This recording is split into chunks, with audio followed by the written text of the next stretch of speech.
पावसाळ्यामध्ये पर्यटन स्थळावर मोठ्या प्रमाणात गर्दी होत असते। असाच एक नाशिक जिल्ह्यातील त्र्यंबकेश्वर येथे पहिने धबधबा बघण्यासाठी मोठ्या प्रमाणावर पर्यटक गर्दी करत असतात।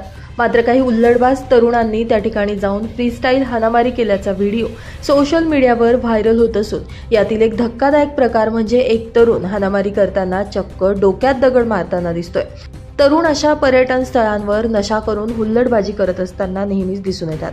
नाशिक ग्रामीण पोलिसांनी पर्यटन स्थळांवर गर्दी करणारे व हुल्लडबाजी करणाऱ्यांवर कारवाईचे आदेश दिले होते, परंतु पोलिसांच्या या आदेश पायंदळी तुडवत या हुल्लडबाज तरुणांनी पोलिसांना जणू काही आव्हानच केलंय। नाशिक ग्रामीण पोलीस अशा हुल्लडबाज तरुणांवर कार्यवाही करणार का, अशी चर्चा आता नागरिकांकडून केली जातीये। ब्युरो रिपोर्ट, नाशिक माझा न्यूज, नाशिक।